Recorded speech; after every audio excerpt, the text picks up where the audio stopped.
At 70 years old, I never imagined stepping out of a white stretch limousine in a designer gown, while a professional stylist touched up my hair for my daughter's wedding.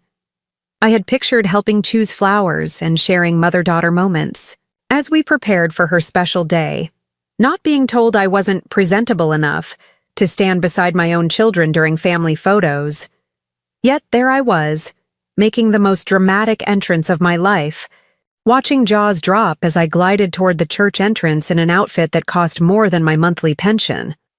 All because my children decided my appearance wasn't suitable for their sophisticated celebration. Before I tell you how I turned my children's shallow rejection into the most empowering moment of my senior years, make sure you're subscribed, because tomorrow's video reveals the conversation that changed everything about our relationship. For most of my life, I was Vivian Thompson, mother, elementary school teacher, wife to Harold for 42 years. Until his passing 5 years ago, I raised 3 children in our modest home in Springdale. My son Richard, now a corporate lawyer, my daughter Catherine, a hospital administrator, and my youngest, Michael, who works in finance. Our family story began in the small college town of Springdale, where Harold taught mathematics at the local community college while I pursued my teaching degree. We met at a faculty mixer where I was working as a student server. Harold, 10 years my senior and already an established professor, asked thoughtful questions about my studies instead of treating me like the help. 3 months later, we were engaged, and within a year, we were planning our lives together in the small ranch house on Maple Street that would become our family home for the next 4 decades. I spent 35 years teaching third-grade students in the same school district, helping hundreds of young minds discover their potential while juggling the demands of motherhood and supporting Harold's career as a civil engineer. We weren't wealthy, but we were comfortable, saving carefully to put all 3 children through college without student loans. Richard came first, our serious and methodical firstborn who organized his toys by size and color before he could read. Even as a child, he showed the analytical mind that would eventually take him to law school and then to a prestigious firm in Chicago. He married Patricia, a pediatrician whose schedule was as demanding as his own, and their twins, now teenagers, visit us only on carefully scheduled holidays and summer weeks. Catherine arrived 2 years later, our only daughter with Harold's warm brown eyes and my determination. While Richard pursued precision, Catherine sought connection, filling our home with friends and activities. Her path to hospital administration combined her natural leadership with genuine compassion for patients. Her engagement to Stephen represented not just a marriage, but a merging with his prominent Boston medical family, a world of connections and appearances very different from our practical Springdale values. Michael, our surprise gift 5 years after Catherine, inherited Harold's mathematical mind, but applied it to financial markets rather than academic pursuits. The baby of the family, he was perhaps the most indulged, the one we could afford more luxuries for as our careers advanced. Now a portfolio manager at an investment firm in New York, he married Sophia, a fashion industry executive whose Instagram-perfect life seemed to require constant curation and updates. My appearance was never my priority. I was the mother who showed up at school functions with lesson plans still in hand, who attended parent-teacher conferences in comfortable shoes after standing all day in the classroom, who chose practical haircuts that didn't require much maintenance between teaching, cooking, and carpooling. During those busy child-raising years, self-care meant finding 15 minutes to read a chapter of a novel before falling asleep, not elaborate beauty routines or fashion-forward wardrobes. Harold never seemed to mind. "You're beautiful because you're you, Viv," he would say when I apologized for not having time to change out of my teaching clothes before dinner guests arrived. People who matter know that. We celebrated achievements with hugs, not extravagant gifts. We marked special occasions with homemade cakes rather than catered affairs. When the children needed new clothes, we budgeted carefully, saving designer labels for their important moments while I made do with practical, modest attire that suited a teacher's salary and a busy mother's lifestyle. for every dance recital. Catherine performed in, I was there with my trusty video camera, never in the latest fashions, but always with the loudest applause. For every debate tournament Richard competed in, I prepared his favorite snacks. My hands might have shown signs of grading papers and household chores, but they never failed to offer comfort. For every math competition Michael entered, I created practice problems during our drives to school. My aging Volvo wasn't impressive, but the quality time we shared in it was invaluable.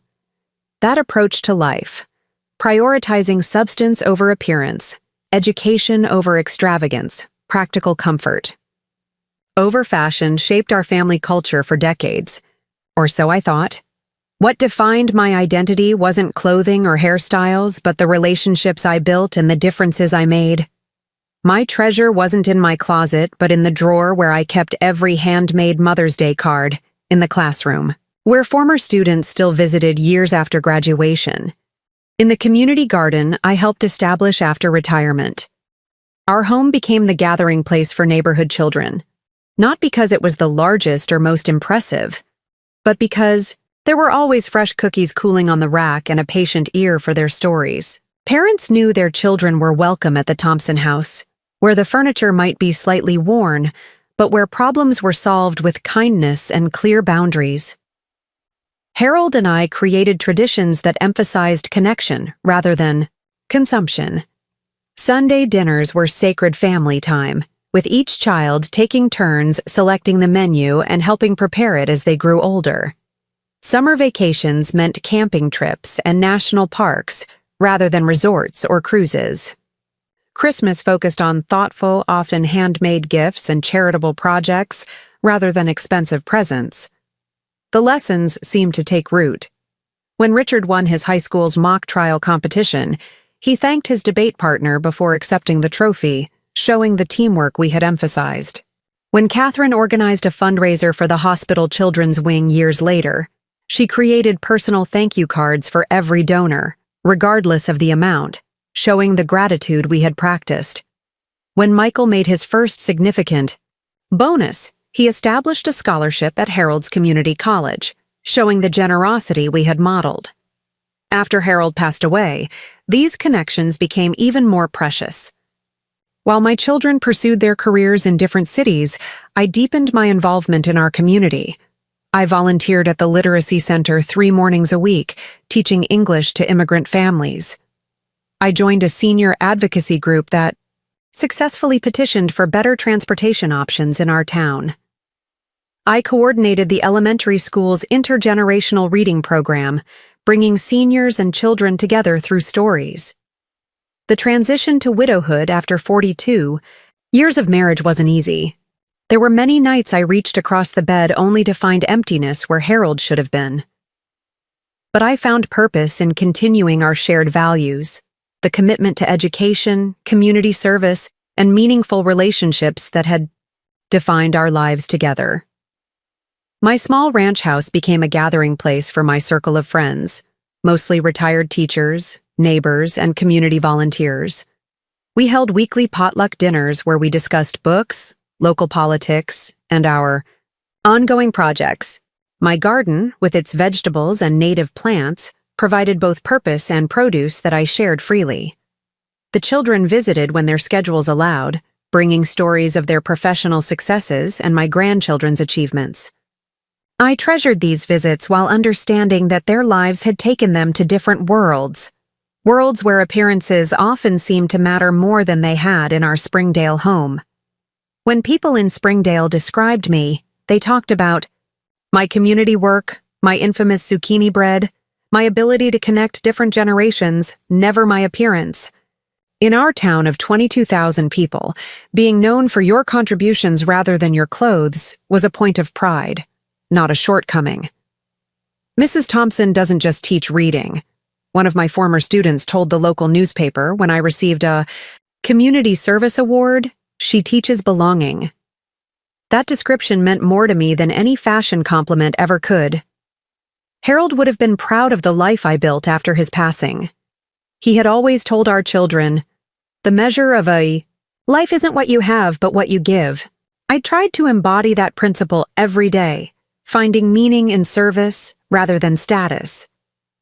The life I built after retirement wasn't glamorous, but it was deeply fulfilling. My modest teacher's pension combined with Harold's Social Security provided enough for comfort without luxury. I had no debt, a home that was paid off, and the freedom to spend my time on what mattered to me rather than what impressed others. At 70, I found I had advantages my busy younger self could never have imagined. The wisdom to know what truly mattered, the confidence to ignore superficial judgments, and the time to pursue meaningful activities without career or childcare pressures. Each morning I woke with purpose, whether it was preparing for my literacy students, planning the community garden's seasonal plantings, or organizing the next seniors advocacy meeting. My closest friend Mabel often joked that we were rich in time, if not in money. And that felt exactly right. We could spend an entire afternoon helping a struggling reader master a difficult book. We could dedicate a weekend to preparing meals for homebound seniors. We could sit on my porch for hours, watching birds visit the feeders Harold had built, without feeling we should be somewhere more important. There's a particular freedom that comes with age, the liberation from many of the insecurities and superficial concerns that plague younger years. I no longer worried whether people judged my appearance or my home's decor. Instead, I focused on whether I was making a difference, showing kindness, and continuing to learn and grow despite my advancing years. My wardrobe reflected these priorities: comfortable slacks and colorful blouses for teaching, gardening clothes always ready for impromptu weeding sessions, a few simple dresses for community functions. My silver hair was cut in a practical bob that required minimal fuss. My only jewelry was my wedding ring and a pendant Harold gave me on our 40th anniversary. Once a month, I treated myself to lunch with Mabel at Springdale's nicest restaurant, Bellini's. Nothing fancy by big city standards, but their mushroom. Risotto was worth the splurge, and the owner, Gino, always saved us the best table in the house, near the window where we could people watch and discuss our latest community projects. "You know what I love about growing older?" Mabel asked, during one of these lunches. Finally understanding that all those things we worried about when we were younger, how we looked, what people thought of us, whether we were keeping up with trends, just don't matter. What a waste of energy that was. I had laughed in agreement, thinking of all the hours I'd spent as a young mother worrying whether other parents judged my mismatched living room furniture or noticed I wore the same dress to multiple school functions. How freeing to realize those concerns held no power over me anymore. The first hints that my children viewed my lifestyle differently emerged gradually after they established their own adult lives. When they visited, I noticed the designer labels on their clothing, the expensive watches, the subtle evaluations of my modest home and belongings. They began bringing upgrades as gifts, expensive clothes that often remained in my closet with tags attached, cosmetics far pricier than I would choose, suggestions about home renovations I had no interest in pursuing. Last Christmas, Richard and Patricia brought me a cashmere sweater set that cost more than my entire seasonal wardrobe. When I expressed concern about the practicality of such delicate fabric for my everyday life, Patricia looked genuinely perplexed. "But it would look so much nicer than those cotton tops you always wear," she said, as if appearance were the only consideration that mattered. Michael and Sophia sent a complete set of luxury skincare products with instructions for a 10-step beauty routine that would have added 40 minutes to my morning. The accompanying card read, "Time to pamper yourself, Mom?" as if slathering expensive creams on my 70-year-old skin was the self-care I most needed or wanted. Catherine's gifts were perhaps the most pointed. Fashion magazines with certain pages dog-eared to indicate styles she thought would update my look, gift certificates for hair salons in Springdale that specialized in age-defying treatments, subtle comments about how a particular color would brighten my complexion, or how different glasses frames would look more current. "Mom, you should treat yourself more. Catherine would say when I thanked her for gifts I knew I wouldn't use. You deserve nice things after all you've done for everyone else. The senior center has a great class on updating your look, Richard mentioned during one visit, eyeing my comfortable sweater with poorly disguised concern. One of my clients' mothers took it, and everyone says she looks 10 years younger. Have you thought about letting your hair grow out a bit? Michael suggested, while showing me photos of their recent vacation. Sophia's stylist says shorter cuts actually emphasize age rather than disguising it. These comments came with genuine smiles and were wrapped in apparent concern for my well-being, but they carried an underlying message. The way I presented myself wasn't quite good enough for their evolving standards. I didn't confront them directly about these subtle criticisms. Perhaps I should have, but they seemed genuinely convinced they were helping, and I didn't want to seem ungrateful or defensive. Instead, I thanked them politely for their suggestions while continuing to live according to my own priorities and preferences. Your children are just trying to help you look your best, my sister Margaret suggested when I mentioned the pattern during one of our weekly phone calls. That's not such a bad thing, is it? But my best, according to whose standards? I asked. I'm comfortable with how I look. It's practical for my lifestyle and authentic to who I am. Why should I suddenly start caring about designer labels or anti-aging treatments at 70? Margaret, who had always been more appearance-conscious than me, sighed. Sometimes it's just easier to go along with it, Vivian. Is it really worth creating tension over a haircut or some new clothes? Perhaps she was right. Perhaps I was being unnecessarily stubborn about something that mattered to my children for reasons I didn't fully understand.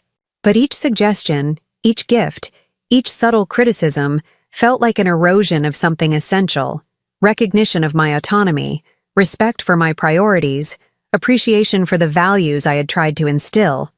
I couldn't articulate exactly why it bothered me so much until one evening when I was sorting through old photographs for a community history project. I found a picture of my mother in her garden at roughly the age I was now. Silver hair cut in a practical style similar to mine, hands dirty from working the soil, face creased with laugh lines and story lines, wearing a simple blouse and slacks that allowed her to move freely. Looking at that image, I felt a surge of emotion. My mother had been beautiful to me, not because she conformed to any fashion standard, but because her appearance reflected her authentic self. Her capable hands had created countless meals and crafts. Her smile lines evidenced a life of genuine joy and connection. Her comfortable clothes suited a woman who valued function over form and substance over style. Was I not entitled to the same authenticity in my 70s that she had claimed? Was there something wrong with wanting to be valued for who I was, rather than how closely I conformed to some external standard of presentability? That photograph of my mother became a touchstone, a reminder that I came from a lineage of women who defined themselves by their contributions and character, rather than their appearance. It gave me the clarity to recognize what felt so wrong about my children's increasing focus on how I looked. It contradicted the very values I thought we had shared. The real shift came 8 months ago when Catherine called to tell me she was engaged to Stephen, an orthopedic surgeon she'd been dating for 2 years. I was thrilled for her and immediately offered to help with planning, envisioning mother-daughter shopping trips for her dress and opportunities to share wedding wisdom from my own experience. "That's so sweet, Mom," she said with a hesitation. In her voice I recognized from childhood the tone that preceded disappointment. "But Stephen's mother is really connected in Boston. She knows all the top vendors and has a friend who's a professional wedding planner. We're going for something quite elevated." "Elevated," I repeated, not quite understanding the implication. "It's going to be in all the society pages," Catherine explained with barely contained excitement. "Stephen's family knows everyone who matters in Boston. The governor might even attend. It's being held at the Westford Hotel with a 7-course dinner and orchestra. The planner is creating a whole aesthetic that's very sophisticated and elegant." "That sounds lovely," I said, trying to match her enthusiasm while feeling a twinge of sadness that this event would be so far removed from the values Harold and I had emphasized. I'm sure whatever you choose will be beautiful. I'd still love to help in any way I can. Of course, Mom, she assured me. We'll definitely find ways for you to be involved. But as the months passed, that involvement never materialized. Instead of helping choose flowers or address invitations, I received occasional updates about decisions already made. The flowers would be imported peonies and orchids arranged by a celebrity florist. The invitations were hand-calligraphed by an artist whose work appeared in museums. The cake would be created by a pastry chef featured on multiple cooking competitions. Assured her I understood, tamping down my disappointment. After all, this was her wedding, not mine, and I wanted her to have exactly the celebration she desired. We agreed I would come for a weekend to see the venue and meet Stephen's family, about 6 months before the wedding. When that visit happened, I packed what I considered my best outfit, a teal dress I'd worn to a community fundraiser where I'd been honored the previous year. I paired it with comfortable but nice shoes and the pearl earrings Harold had given me for our 25th anniversary. The restaurant where we met Stephen's parents was more formal than anywhere I'd been in years. The maitre d' glanced at my shoes with such subtle disdain that I instantly became aware of their practical low heels and slightly scuffed toes. The menu had no prices listed, and the wine list was thicker than some books I'd read. Stephen's mother, Elaine, greeted me with an air kiss and a quick up-and-down assessment that made me instantly aware of every wrinkle in my dress and every strand of gray hair. "Vivian, finally we meet. Catherine has told us so much about you," she said, her smile not quite reaching her eyes. "What a colorful dress. I don't think I could pull off that shade at our age." Her emphasis on our age highlighted the fact that while we might have been in the same general demographic category, Elaine's appearance showed considerable effort and expense to disguise that fact. Her blonde hair showed no trace of gray, her makeup was flawlessly applied, her designer outfit probably cost more than 3 months of my pension, and her jewelry sparkled with what I was certain were real diamonds, not the costume pieces I occasionally wore. Throughout dinner, the conversation revolved around wedding plans I'd had no part in making. Catherine and Elaine discussed the relative merits of different French champagnes, while Stephen's father talked investments with Richard and Michael, who had both flown in for this gathering. I contributed little, feeling increasingly out of place in this world of casual luxury. "Mother has convinced her facialist to block the entire morning before the wedding for the bridal party," Stephen mentioned at one point. "She normally has a 6-month waiting list, but she's making an exception for Catherine." "That's so generous," Catherine gushed, reaching over to squeeze Elaine's perfectly manicured hand. "I've never had a professional facial before." "Well, we can't have that for your wedding day," Elaine replied with a laugh that somehow managed to sound both light and judgmental. "Everyone needs to look their absolute best for the photographs." Her gaze flickered briefly to me as she said this. So quickly, I might have imagined it had I not been increasingly sensitized to these subtle evaluations. The implication was clear. Everyone included me, and my current appearance wouldn't meet the standard being set. After dessert, Catherine walked me to my hotel, linking her arm through mine in a gesture that reminded me of her childhood. "Mom, I've been meaning to talk to you about something," she began, her voice gentle but determined. "The wedding is going to be very sophisticated. Stephen's family knows a lot of important people, and there will be photographs in social magazines." "That sounds lovely, dear," I said, genuinely happy for her excitement, despite my growing discomfort with the event's emphasis on appearances and status. "The thing is," she continued, looking anywhere but at my face, "we all want to look our absolute best. I was thinking maybe we could update your look a bit. Richard and Michael agree it might be nice for you to treat yourself to a real makeover for the occasion." I felt as though I'd been slapped. "A makeover? What's wrong with how I look now?" Catherine squeezed my arm, Nothing's wrong, Mom. We just want you to feel confident around Steven's family and their friends. They're very appearance conscious. Richard suggested we could all chip in for a stylist who specializes in helping women our age look more current. Women your age? I repeated, unable to hide my hurt. Catherine, I'm your mother. I've never cared about impressing people with my appearance, and I'm not going to start now. That's exactly what we're worried about, she said with a sigh. This isn't just any event, Mom. It's my wedding, and I need everyone to make an effort to fit the occasion. Please don't make this difficult. The conversation ended with vague reassurances on both sides, but as I sat alone in my hotel room that night, I realized something fundamental had shifted. My children weren't simply suggesting I might enjoy dressing differently. They were concerned I would embarrass them in front of people whose opinions they valued more than my feelings. I called Mabel from my hotel room, needing the perspective of someone who knew me well. Am I being unreasonable? I asked after explaining the situation. Should I just go along with whatever makeover they want to avoid causing problems?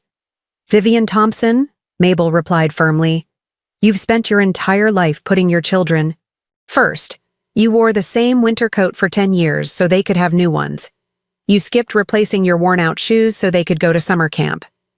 Now they're successful adults, and instead of appreciating the mother who sacrificed for them, they're embarrassed by her appearance? Absolutely not. You don't need to change a thing. Her indignation was comforting, but it didn't solve my dilemma. I wanted to be present and supportive for Catherine's wedding. I wanted her day to be joyful, not marred by conflict. But I also felt a deep resistance to being treated as a problem to be fixed, rather than a mother to be honored. That night, looking in the hotel bathroom mirror, I studied my reflection with new scrutiny. The face that looked back at me showed 70 years of living, laugh lines around my eyes from decades of finding joy in small moments, vertical creases between my brows from concentrating on students' needs and family concerns, silver hair that had gradually replaced the brown over years of raising children and building a career. It was an honest face, an earned face, a face that told the story of a life lived with purpose and care. Was that face really so unacceptable that it needed professional intervention before it could stand beside my daughter on her wedding day? The week after my Boston visit, the campaign to transform me began in earnest. What had previously been occasional suggestions shifted into coordinated pressure that left me feeling increasingly cornered. Richard called first, his lawyer's precision evident in how methodically he laid out his case. Mom, I've given this a lot of thought. Catherine's wedding is the most significant family event we've had since Dad passed away. We want it to be perfect for her. Of course we do, I agreed, sorting through seed packets for my spring garden planting while we talked. I want nothing more than for her day to be wonderful. Then I think we need to discuss your presentation for the event, he continued, using the same carefully neutral tone I imagined he used with reluctant clients. I've researched some options that would help you look your best without being uncomfortable or feeling unlike yourself. I set down the seed packets, my attention fully captured.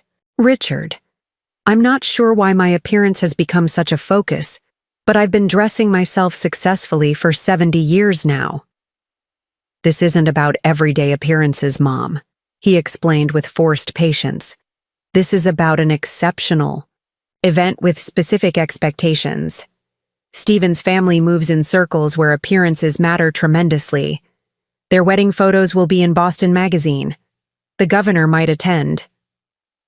And you think I'll embarrass you, I said, the hurt evident in my voice despite my attempt to sound matter-of-fact. That's not fair, he protested, though his hesitation told me I'd hit close to the mark. We just want everyone to feel comfortable and confident. I've found this incredible stylist who specializes in working with women in their senior years. She's transformed several of my colleagues' mothers for significant events. I've already spoken with her, and she has availability the week before the wedding. The fact that he'd arranged this consultation without even discussing it with me first stung deeply.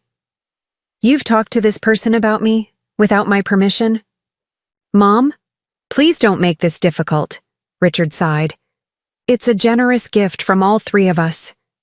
Catherine is really stressed about the wedding, and this is one way we can ensure everything goes smoothly." After Richard's call came Michael's contribution to what I was beginning to recognize as a coordinated effort.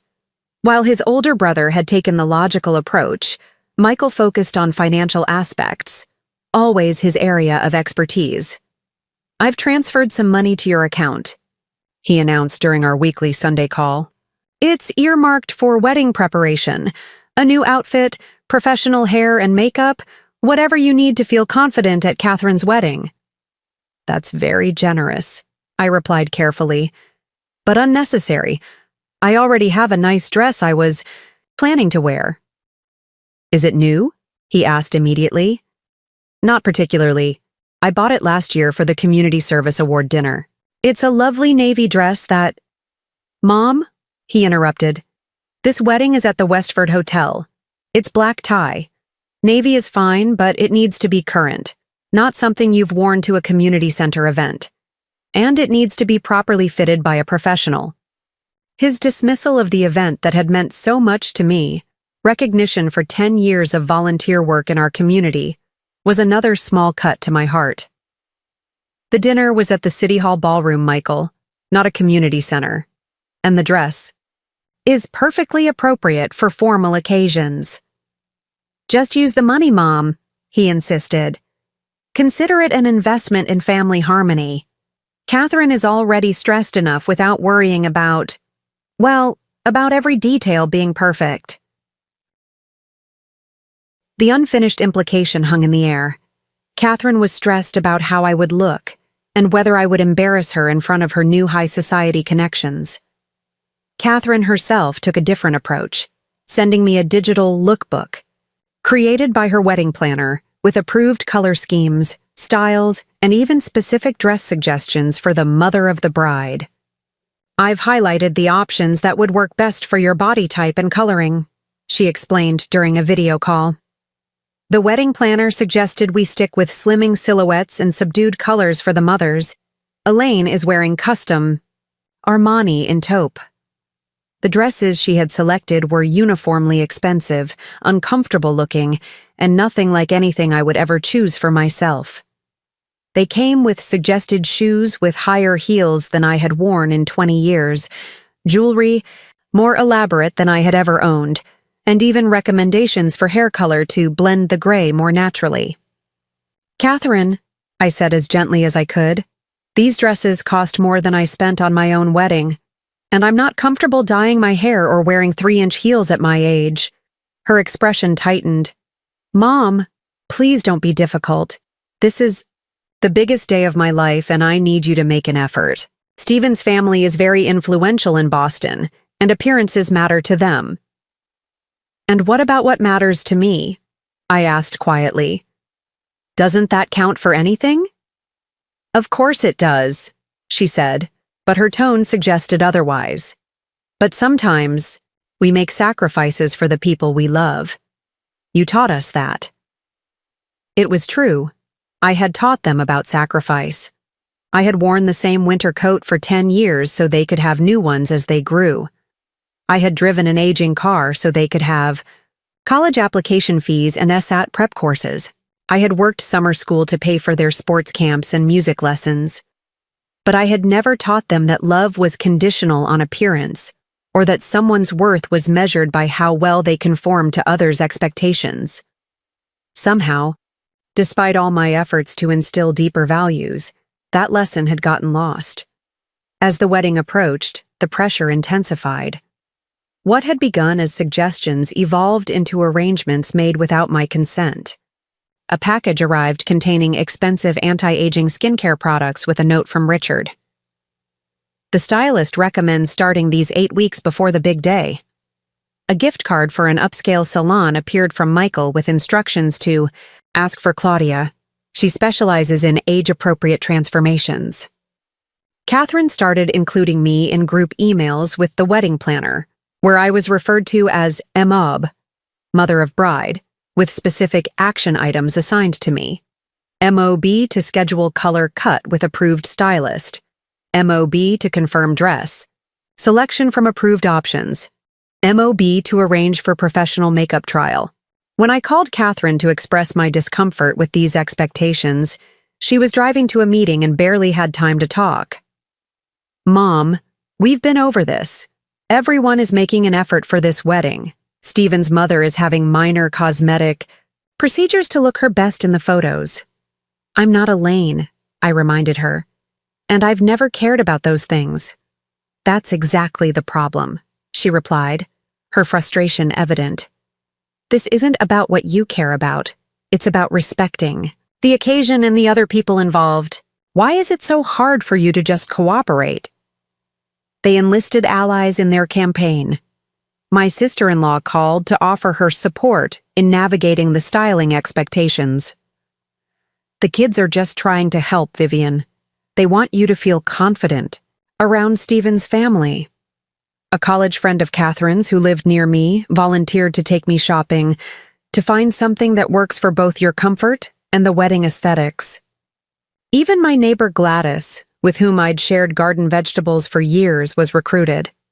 "Catherine called me," she admitted over coffee one morning. "She's worried you're being stubborn about the wedding plans. She really wants everything to be perfect, Vivian." The constant pressure created a growing sense that I was the problem, the difficult mother who selfishly refused to make an effort for her daughter's special day. With each conversation, text message, and email, the unspoken message became increasingly clear.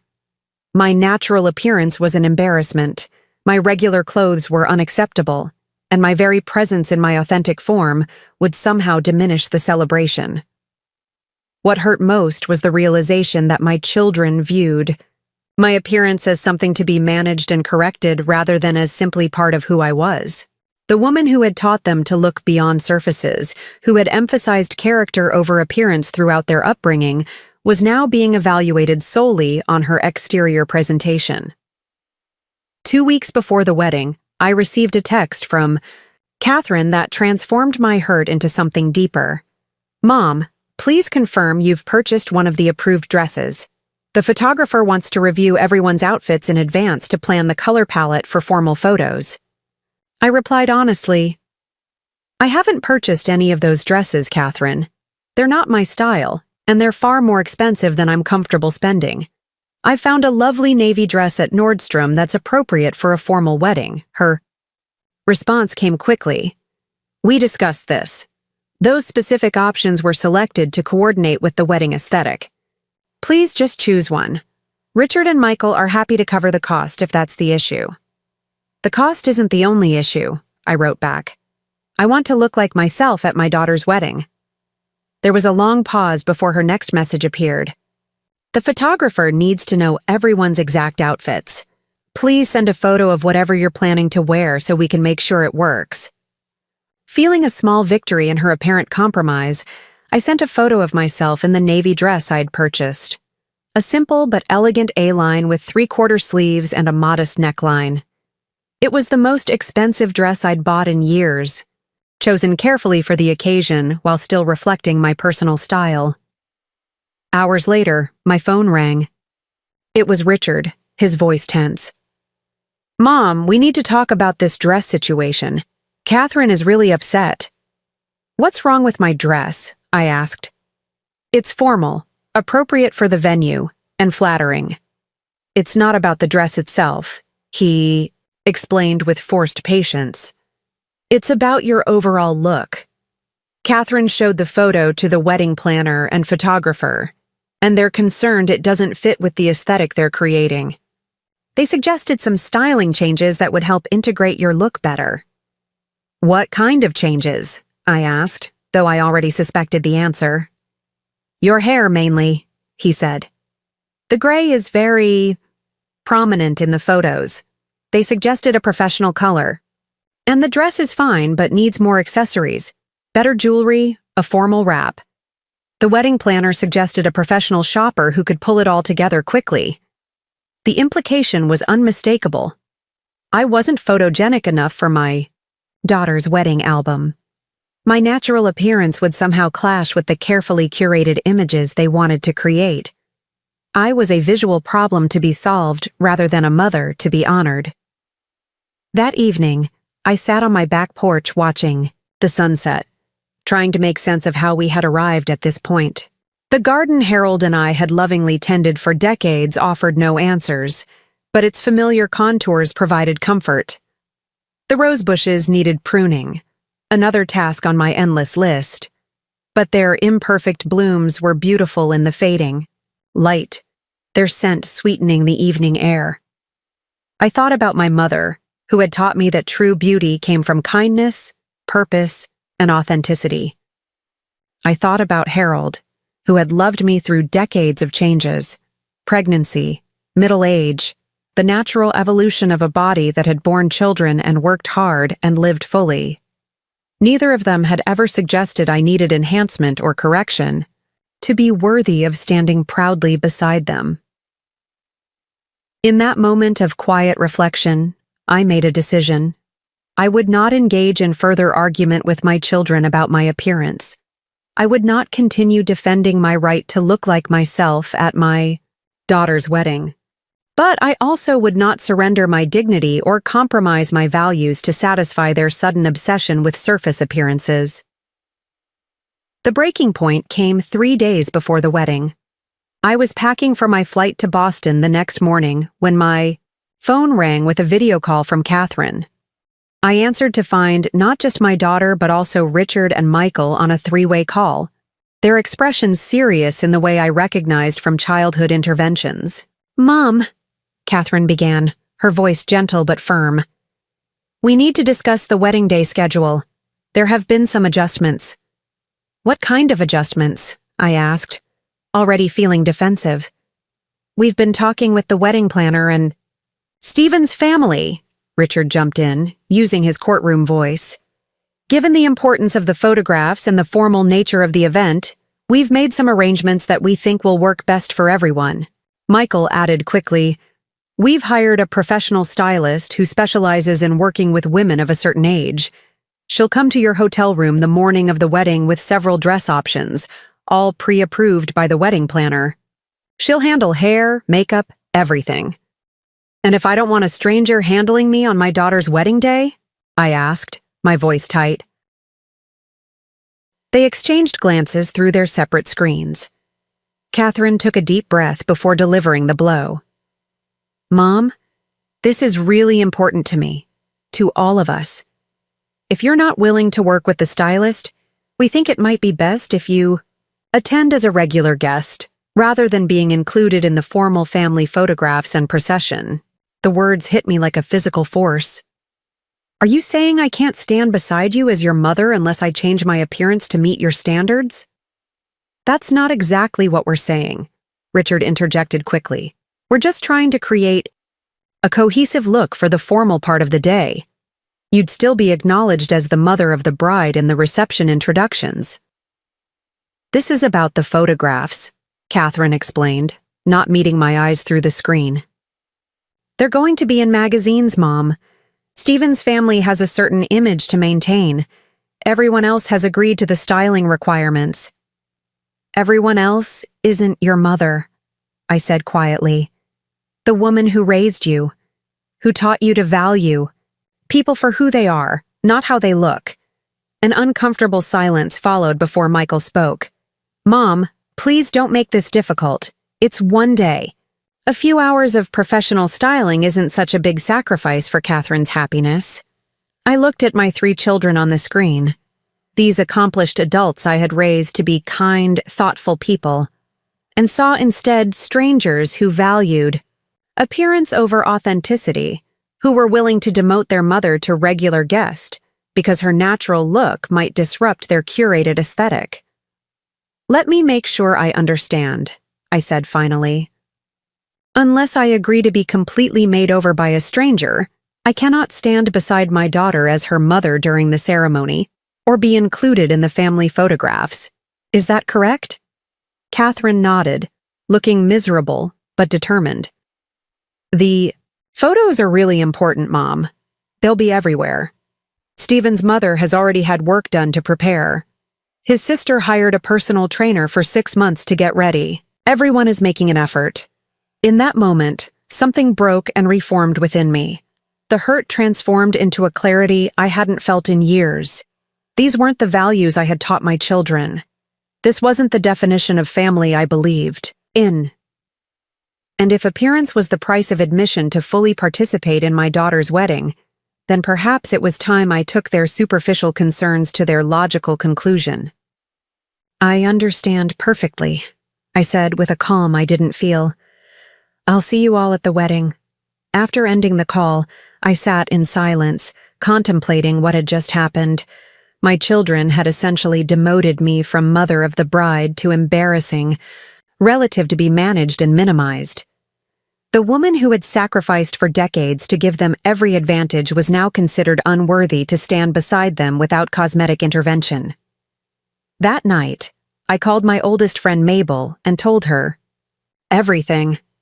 Instead of the sympathy I expected, she laughed, a genuine, liberating laugh that momentarily startled me. "Vivian Thompson," she said when she could speak again, "if they want appearance over substance, why not give them exactly what they're asking for? But on your terms, not theirs." "What do you mean?" I asked. "If the problem is that you don't look high status enough for Stephen's precious family photos, then show up looking more high status than any of them could imagine. Don't let them define presentable for you." As she outlined her suggestion, I felt a smile spreading across my face.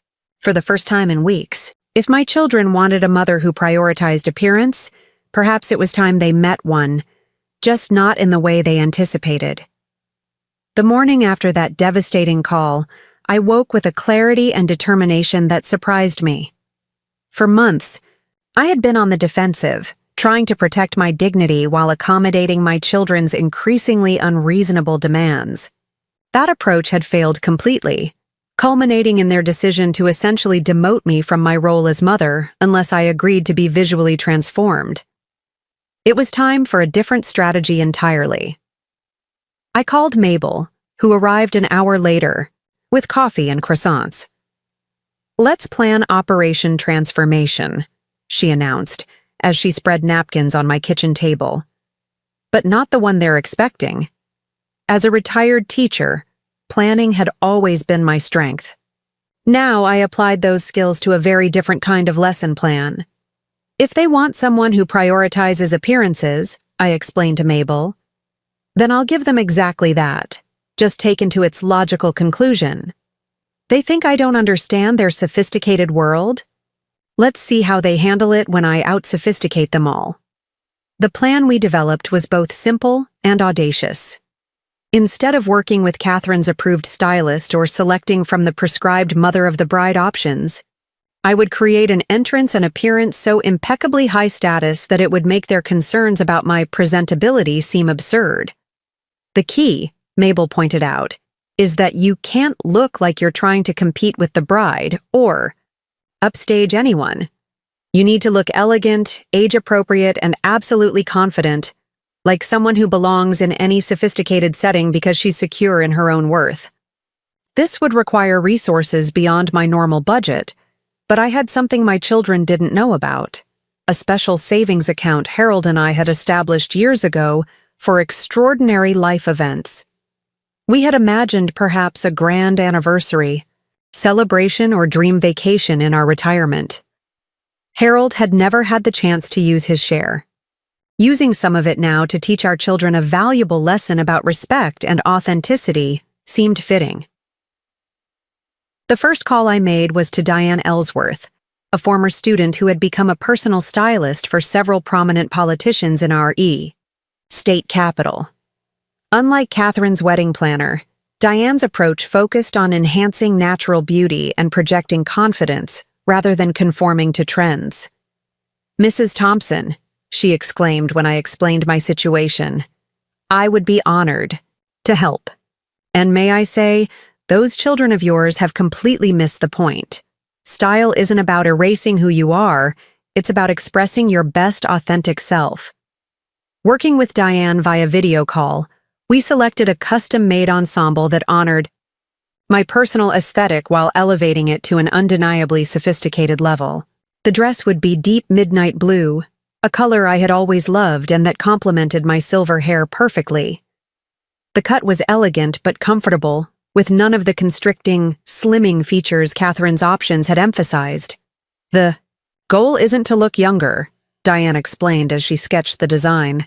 It's to look absolutely magnificent exactly as you are.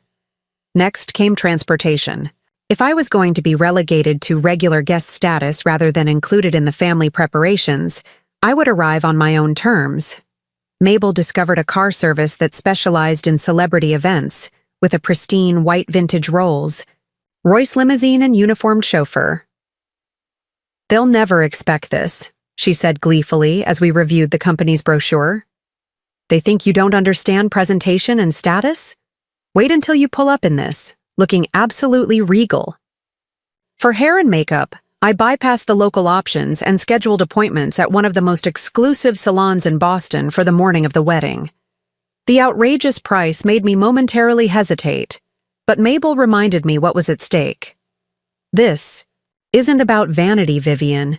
It's about demanding the respect you deserve.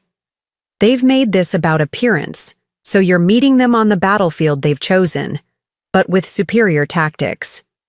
The final touch was jewelry. Rather than purchasing new pieces I would rarely wear again, I made an appointment with my bank to access my safe deposit box. Inside were the pearls Harold had given me on our 25th anniversary and his mother's diamond earrings, pieces with genuine emotional significance that also happened to be objectively valuable. As our planning progressed, I felt a mixture of emotions: sadness that this conflict with my children had escalated to such a point, determination to stand up for my dignity, and a surprising excitement about the statement I was preparing to make. This wasn't about vanity or pettiness. It was about demonstrating to my children that I understood exactly what they valued in this situation: appearance, status, sophisticated presentation, but that I refused to allow them to define my worth based on those standards. If they wanted someone who could play the high-status game, they would discover their 70-year-old mother could do so with more grace and authenticity than they had anticipated. The best part, Mabel pointed out as we finalized the arrangements, is that you're not compromising who you are. You're still Vivian, the thoughtful teacher, the dedicated mother, the community volunteer. You're just packaging those qualities in a way they've decided matters more than the qualities themselves. The evening before my flight to Boston, I sat in my garden as the sun set, thinking about what had brought me to this point. I felt no anger toward my children, only sadness at how thoroughly they had absorbed values so different from what Harold and I had tried to instill. Their world of status and appearances had become so all-encompassing that they had lost sight of more fundamental truths about love, respect, and family. Perhaps this dramatic gesture would be enough to remind them of those deeper values. If not, at least I would have stood up for my dignity in a way that was both principled and, I had to admit, rather deliciously creative. The morning of Catherine's wedding dawned clear and crisp in Boston. Instead of joining the family preparations as I had imagined doing throughout my daughter's life, I checked into the Four Seasons Hotel the previous night and began my day with a private schedule. The first appointment was at Gianotti's, one of Boston's most exclusive salons, where Paolo himself had agreed to style my hair. Unlike Catherine's suggestion to cover my gray, Paolo enhanced it, creating a luminous silver, style that framed my face beautifully. "Silver hair like yours is a crown," he proclaimed as he worked. "These young girls pay hundreds to try achieving this color with dye, and you have it naturally. We will make it your glory, not something to hide." The makeup artist took a similar approach, enhancing rather than concealing. "Your skin has character," she explained as she worked with a light touch. "We want to highlight your natural elegance, not mask who you are." Back at the hotel, Diane arrived to help me dress. The custom gown was even more beautiful than I had imagined, deeply flattering without trying to create the illusion of youth, sophisticated without being severe. The fabric moved beautifully, catching the light as I walked.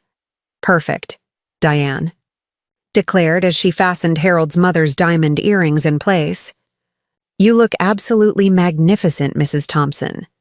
Not because you've transformed into someone else, but because you've elevated exactly who you are."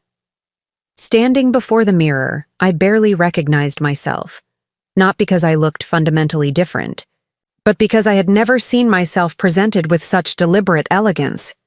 I looked unmistakably like a woman of significance, not trying to appear younger or different, but radiating confidence and self-possession. As the appointed time approached, I made my way to the hotel lobby where the chauffeur waited. James, a dignified man in his 60s with a military bearing, greeted me with a formal bow. "Mrs. Thompson, it's my pleasure to be your driver today," he said, offering his arm as we walked to where the gleaming white Rolls-Royce waited at the curb. "I understand we're making something of a statement with your arrival?" "Just a small lesson in respect," I replied as he held the door for me. The drive to the church was surprisingly peaceful. I had expected to feel nervous, or perhaps even to reconsider my plan, but instead I felt a remarkable calm. Whatever happened next, I had reclaimed my own agency. I had refused to allow my children's superficial concerns to diminish my worth or dignity. We arrived at precisely 3:45 p.m., 15 minutes before the ceremony was scheduled to begin, when most guests would already be seated but the immediate family would still be visible outside for final photographs and adjustments. As James pulled the vintage Rolls-Royce smoothly to the curb in front of the historic church, I could see my children standing with Stephen's family near the entrance. Catherine looked beautiful in her gown, but her expression was tense as she checked her watch and scanned the arriving guests. Richard and Michael stood with their wives, all impeccably styled in exactly the coordinated aesthetic the wedding planner had demanded. James circled the car to open my door with a flourish, offering his white-gloved hand to assist me. As I emerged from the limousine, the conversations on the church steps faltered. Heads turned. The photographer, who had been arranging the family for pre-ceremony shots, lowered his camera in surprise. I stood for a moment, allowing them to take in the full effect of what they were seeing. Their supposedly unstylish mother transformed into someone who exuded unmistakable elegance and confidence. Not youthful, not trendy, but unquestionably impressive and appropriate for the occasion. James offered his arm, and I ascended the steps with measured grace, acutely aware of the expressions of shock on my children's faces. Catherine's mouth formed a perfect O of surprise. Richard's normally composed lawyer face registered complete confusion. Michael actually took a step backward, as if needing to reassess what he was seeing. It was Stephen's mother who recovered first, stepping forward with newfound respect in her expression. "Vivian, you look absolutely stunning. That color is magnificent with your silver hair." "Thank you, Elaine," I replied with genuine warmth. "It's such a beautiful day for Catherine and Stephen's wedding." My daughter found her voice next, moving toward me with confusion evident in her expression. "Mom? We didn't expect the car and your dress." I understood that appearance was paramount for today's event, I said quietly, so only our immediate circle could hear. Since I wasn't considered presentable enough to be included in the family preparations, I made my own arrangements to ensure I wouldn't embarrass anyone with my appearance. The photographer, sensing a professional opportunity, stepped forward. "Mrs. Thompson, you look incredible. Would you mind if we included you in a few of the family photos after all? That blue would create a wonderful contrast with the bridal party colors." Before Catherine could respond, I smiled graciously. "Thank you, but I understand my role today is as a regular guest, not as part of the formal family presentation. I certainly wouldn't want to disrupt the carefully planned aesthetic at this late stage." The stunned silence that followed was broken by Richard, always the quickest to adapt to unexpected situations. Mom, that was never… We didn't mean… He took a breath, visibly regrouping. You look absolutely beautiful. Of course you should be in the family photos. You're Catherine's mother. The mother who wasn't presentable enough yesterday is suddenly acceptable today? I asked, keeping my voice gentle despite the pointed question. What changed, I wonder? Catherine's eyes filled with tears as the impact of their actions finally registered. Mom, I'm so sorry. We were wrong, completely wrong. Please be part of the photos. Please stand with me. In that moment, seeing my daughter's genuine remorse, I let go of any desire for further demonstration. This wasn't about winning or embarrassing my children. It was about restoring respect to our relationship and reminding them of the values that truly mattered. Of course I will, sweetheart, I said, squeezing her hand. It's your wedding day. The photographer seamlessly integrated me into the formal photographs, with several guests commenting on the striking elegance of the mother of the bride. Stephen's family members, who had been positioned as the arbiters of sophistication, treated me with newfound deference. The wedding planner, who had relegated me to regular guest status just days earlier, suddenly found numerous ways to highlight my role during the reception introductions. But the most meaningful moment came just before Catherine walked down the aisle, when she took my hands in the small antechamber where we waited for the music to begin. Mom, she whispered, her eyes still showing traces of remorse. You didn't need any of this to be beautiful. I'm so sorry we made you feel that you did. I know, sweetheart, I replied, straightening her veil. But sometimes we need dramatic demonstrations to recognize what's been in front of us all along. The ceremony was everything a mother could hope for her daughter.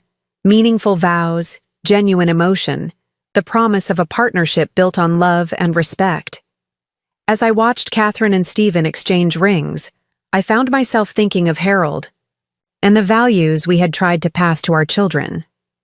Perhaps this small correction in course would help realign those values in their adult lives. The reception that followed was a study in elegant excess. Champagne fountains, towering floral, arrangements, a 10-piece orchestra, and a 7-course meal served on gold-rimmed china.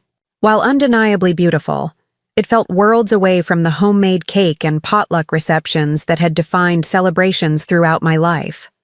Still, I found myself enjoying the spectacle while maintaining my internal compass about what truly mattered. Throughout the evening, I noticed a subtle shift in how people approached me. Guests who might have overlooked me in my navy dress now engaged me in conversation, asking about my background and interests. Several of Stephen's family friends commented on my remarkable elegance and natural sophistication. The governor, who did indeed make an appearance, spent several minutes discussing the literacy program I coordinated back in Springdale. More telling was the change in my children's behavior. Richard, who had been so intent on fixing my appearance, now proudly introduced me to his colleagues without any apparent concern for how I might reflect on him. Michael, who had tried to buy my transformation, kept squeezing my hand and whispering, "You look amazing, Mom," with genuine admiration rather than relief. Catherine, radiant in her bridal gown, made a point of keeping me at her side during key moments, no longer viewing me as a visual liability. When the dancing began, Stephen's father surprisingly asked for my hand during the parent dance, explaining that his wife had twisted her ankle slightly in her too high heels and needed to rest. As we moved across the floor, he leaned in conspiratorially. "I must say, Mrs. Thompson, you made quite an entrance today. Elaine hasn't stopped talking about how impressive you are." "That's very kind of her," I replied with a smile. "Between us," he continued, "all this focus on appearance gets exhausting. Elaine spent 6 months preparing for today. Special diets, treatments, even some minor work, as she calls it. And for what? So people will take flattering photos? I sometimes wonder, what happened to simply celebrating a marriage?" His candor surprised me, revealing cracks in the perfect facade I had assumed Stephen's family maintained effortlessly. Perhaps they too felt pressure to conform to expectations that didn't align with their deeper values. In my experience, I offered. The most meaningful celebrations focus more on connection than presentation. But today is certainly beautiful, and I'm grateful our families are joining together. He nodded thoughtfully. Stephen talks about the values Catherine brings to their relationship, her commitment to service, her genuine care for patients, her authenticity. Now I see where she learned those qualities. As the evening progressed, I found moments to connect with each of my children individually. Michael found me at the dessert table, helping myself to a tiny portion of the elaborate wedding cake. "Mom," he began hesitantly, "I owe you an apology, a real one, not just the quick one at the church." "I'm listening," I said, giving him space to continue. "We were so focused on how you looked that we completely missed who you are," he admitted, the honesty in his expression reminding me of the thoughtful boy he had once been. "When you stepped out of that limousine looking absolutely regal, it hit me how ridiculous our concerns had been. You've always been beautiful, not because of clothes or styling, but because of how you move through the world with such grace and purpose." "Thank you for recognizing that," I said, touched by his sincerity. Though I must admit, having professional styling for a special occasion is quite enjoyable. I just needed it to be my choice rather than a requirement for being accepted as your mother. He nodded, understanding dawning in his eyes. "It was never about the makeover itself, was it? It was about respecting your autonomy." "Exactly. At 70, I've earned the right to determine my own presentation. Being told I wasn't acceptable as myself was deeply hurtful." "I'm so sorry, Mom," he said, and I could see he truly meant it. "I got caught up in appearances and forgot what you taught us about looking deeper." Richard sought me out during the band's break, finding me on the terrace where I had stepped out for a moment of quiet amid the celebration. "You orchestrated quite a lesson today," he said, joining me at the stone balustrade overlooking the hotel's illuminated gardens. "Did I?" I asked, though I couldn't suppress a small smile. "Don't pretend innocence," he replied with a wry laugh. "You planned that entrance perfectly. Maximum impact, impeccable timing. My legal opponents could learn strategy from you." I turned to face my eldest son, the serious little boy who had grown into such a precise, controlled adult.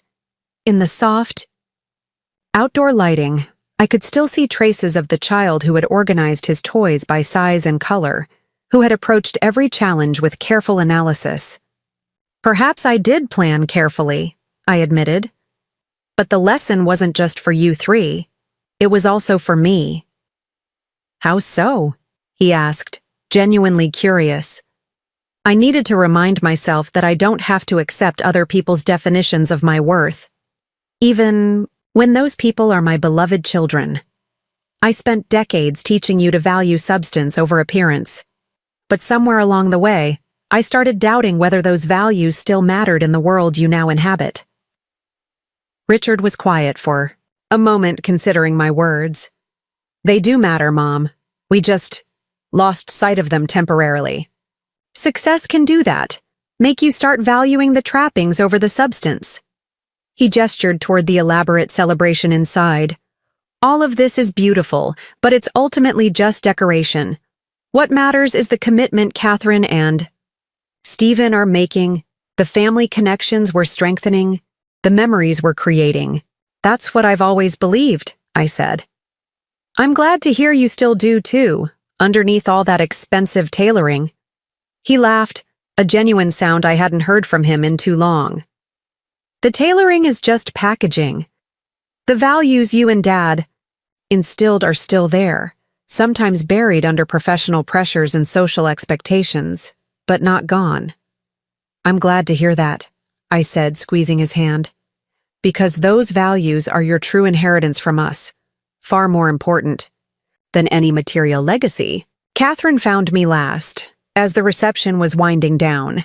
She had changed from her elaborate ceremony gown into a simpler dress for dancing, her face flushed with happiness and perhaps a bit too much champagne. "Mom," she said, pulling me into a quiet corner. "I need to tell you something important." "I'm listening, sweetheart." She took my hands in hers, her expression suddenly serious. "When I saw you get out of that limousine looking so beautiful and dignified, I felt proud and ashamed at the same time. Proud because you're my mother, and you looked absolutely stunning. Ashamed because I had tried to change you instead of appreciating the amazing woman you already are." "We all make mistakes, Catherine," I said gently. "But this was a big one," she insisted. "All this wedding planning, all the focus on appearances and impressing Stephen's family. It made me lose sight of what really matters. I've been so worried about creating the perfect image that I nearly damaged the most important relationship in my life." "Not damaged," I corrected her. "Just temporarily misdirected. We've found our way back now." She nodded, tears glistening in her eyes. "Promise me something?" "If I can. Promise you'll always call me out when I'm being shallow or superficial. Don't let me forget the values you and Dad taught us, the ones that matter so much more than how things look on the surface." I pulled her into an embrace, careful not to wrinkle her dress. "I promise. But I think you've just shown that you remember those values perfectly well on your own." The remainder of the evening passed in a blur of dance music, happy conversations, and the warm glow of reconciliation. When it was time to leave, James and the white Rolls-Royce were waiting at the entrance, causing another small stir among the departing guests. "Your chariot awaits, Mrs. Thompson," he said with a formal bow that made several onlookers smile appreciatively. My children walked me to the car, their spouses hanging back to give us a private moment. "Mom, this wasn't just about style, was it?" Michael asked. "This was a masterclass in standing up for yourself without burning bridges." "I prefer to think of it as a refresher course in values," I replied. "Sometimes the most important lessons need dramatic illustrations to be truly remembered." "We won't forget again," Richard promised. "And just so you know, we're all coming to visit next month. No fancy clothes, no styling suggestions, just family time like we used to have." "I'd like that," I said, genuinely pleased at the prospect. "The garden will be in full bloom by then. I could use some help with the heavier work that I've been putting off." Catherine laughed. "From designer gowns back to gardening gloves. That's my mom." "Both can be part of who I am," I pointed out. The mistake was thinking one had to replace the other. James held the car door as I prepared to depart. My children hugged me with a warmth and respect that felt both familiar and newly strengthened. As the limousine pulled away, I watched them standing together in the hotel's entrance, waving. 3 successful adults who had momentarily lost their way, but found it again through an unexpected lesson. Back at the Four Seasons, I carefully removed the elegant dress, wiped away the professional makeup, and changed into my comfortable pajamas. The woman in the mirror looked like my familiar self again, silver hair slightly mussed, laugh lines visible around my eyes. The simple pendant Harold had given me returned to its place around my neck. Yet something had shifted. The confidence I had felt in the custom gown hadn't disappeared with the fancy trappings. It remained as an inner certainty that my worth wasn't defined by others' standards, not even those of my beloved children. I called Mabel before going to sleep, knowing she would be waiting anxiously for the full report. "It worked perfectly," I told her. "You should have seen their faces when I stepped out of that limousine. I thought Richard might actually faint." Her delighted laugh warmed me through the phone line. "Tell me everything. Don't leave out a single detail." As I recounted the day's events, I found myself focusing less on the dramatic entrance and more on the meaningful conversations that followed. I think they really understood Mabel. Not just that they hurt me, but why it mattered so much. Because it contradicted everything Harold and I tried to teach them about what gives a person value. "Of course they understood," she replied confidently. "They're your children, after all. They just needed a creative reminder of the lessons they already knew. A very expensive reminder, I noted with a chuckle. I've never spent so much on a single outfit in my life. Consider it an investment in family values, Mabel suggested. Besides, you looked magnificent, worth every penny just for the photographs you'll have of this day. After we said goodnight, I stood at the hotel window looking out at Boston's glittering skyline. So different from my quiet garden view in Springdale, yet beautiful in its own way. Perhaps that was the real lesson of the day, that different aesthetics could coexist without one negating the other, that elegance came in many forms, that true beauty emerged from authenticity rather than conformity. The next morning, I met my children for a farewell breakfast before catching my flight home. They looked tired but happy, the tension of previous weeks entirely absent from our interaction. The photographs are already coming in from the photographer, Catherine told me, showing me her phone. Look at this one of us together before the ceremony. The image showed the two of us in the antechamber, my hands adjusting her veil, both of us with expressions of tender understanding that transcended the elegant surroundings and formal attire. That's a beautiful moment, I said, genuinely touched by the photograph. It's my favorite so far, she admitted. Not because of how we look, but because of what it shows about us. That connection that's always been there, even when we temporarily lost sight of it. I'm having it framed for my office, she added, to remind me every day of what really matters. Richard cleared his throat, clearly emotional, but trying to maintain his usual composure. We've been talking, Mom, about the pressure we put on you and what it says about our priorities. It's not just about the wedding, Michael continued. It's about how we've been interacting with you for years now, bringing you gifts you didn't want, suggesting changes you never asked for, gradually trying to reshape you to fit our current social circles without even realizing what we were doing. We've been successful in our careers, Richard acknowledged. But somewhere along the way, we started measuring everything, including our own mother, by these artificial standards of status and presentation.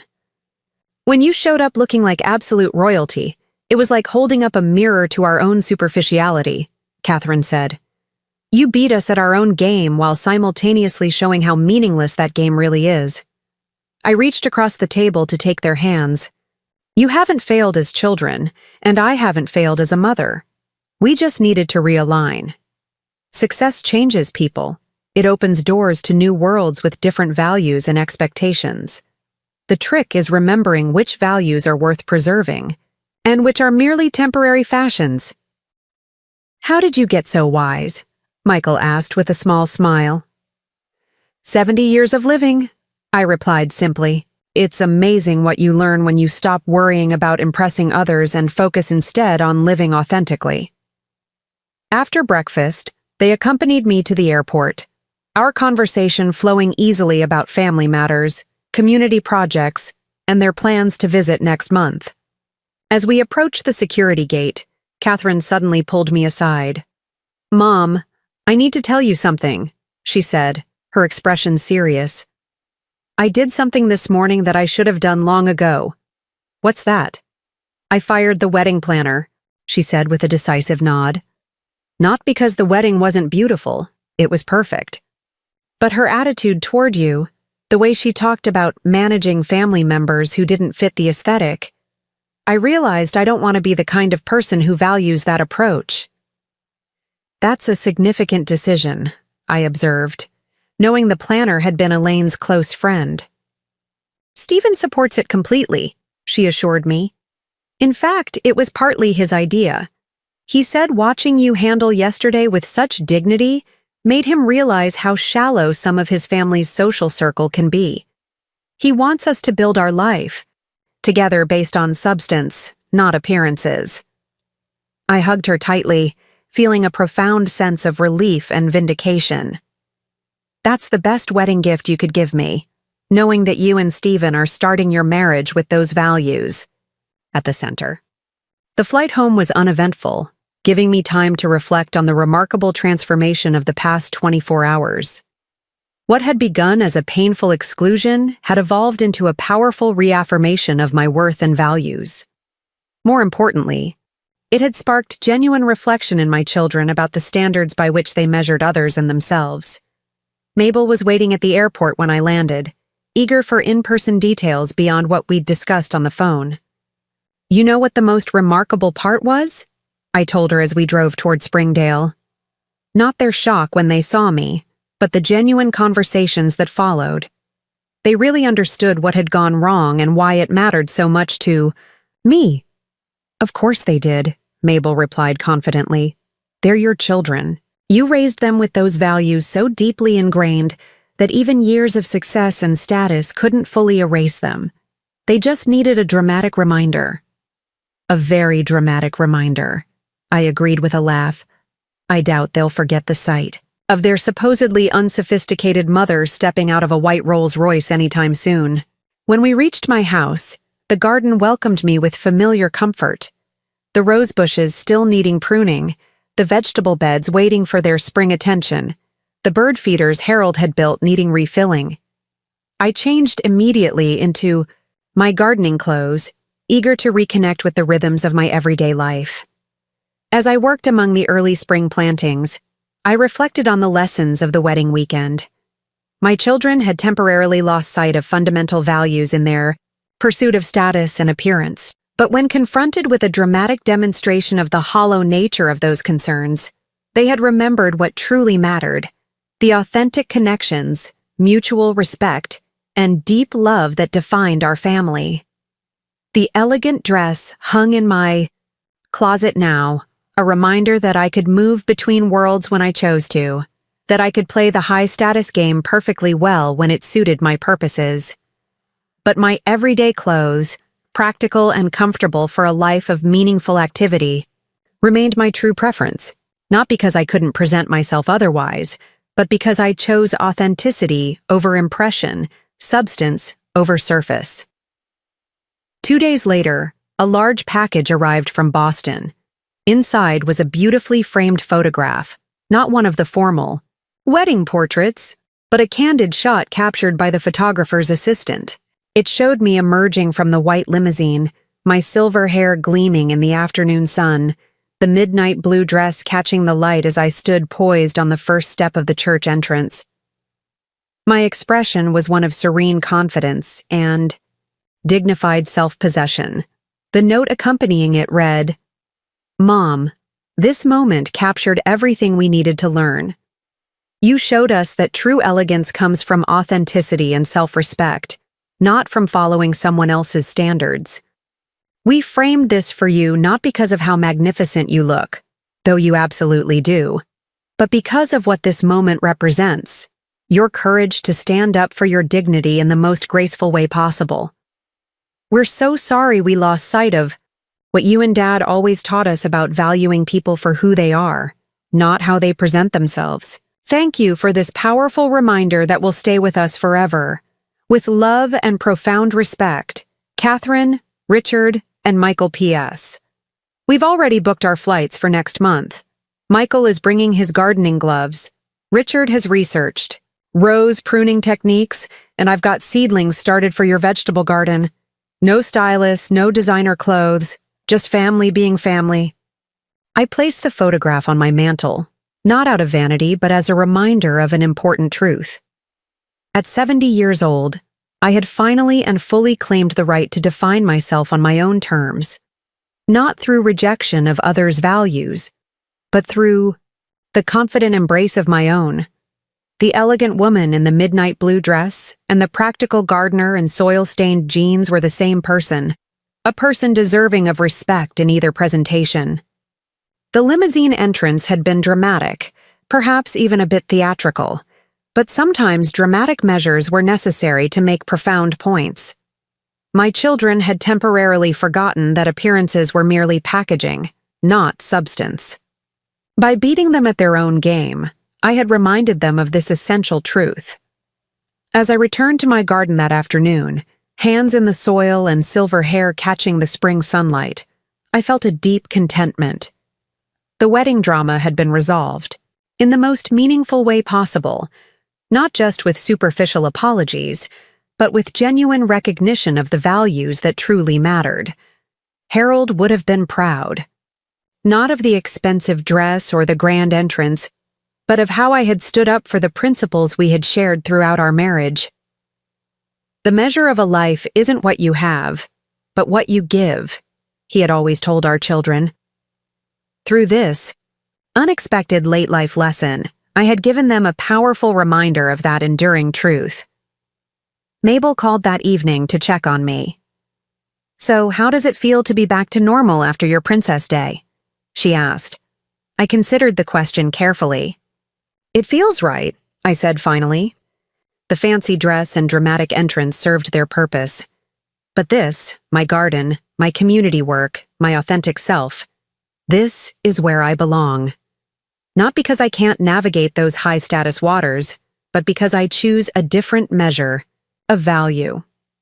"Exactly as it should be," she agreed. "Though I must say I wouldn't mind borrowing that dress for my grandson's wedding next year. Imagine the entrance I could make." We laughed together, two silver-haired women comfortable in our earned wisdom, secure in the knowledge that our worth came from within rather than from others' assessments of our appearance. 3 days later, I returned to my volunteer work at the Literacy Center, helping new immigrants master English skills that would open doors to better opportunities. As I worked with Maria, a grandmother from El Salvador who was determined to read stories to her American-born grandchildren, I felt the familiar satisfaction of making a meaningful difference. "Teacher," she said in carefully practiced English, "you look different today. More confident?" I smiled, touched by her perception. "Maybe I am, Maria. I recently learned an important lesson about standing up for myself." "Good lesson," she nodded firmly. "At our age, no time for nonsense, yes? Must be strong in here." She tapped her heart. This what matters most. Her simple wisdom perfectly captured what I had demonstrated to my children through my dramatic limousine entrance. At 70, there was indeed no time for nonsense, no room for allowing others to diminish my worth based on superficial standards. The elegantly dressed woman who had stepped from that white Rolls-Royce and the practical teacher helping immigrants learn English were the same person, a person of substance, dignity, and earned wisdom. By embracing both aspects of myself on my own terms, I had reclaimed my full identity and reminded my children of the values that truly mattered. Sometimes the most powerful lessons require the most dramatic demonstrations. And sometimes, even at 70, a mother still has important truths to teach her children, even if it takes a limousine to deliver the message. The ceremony was everything a mother could hope for her daughter.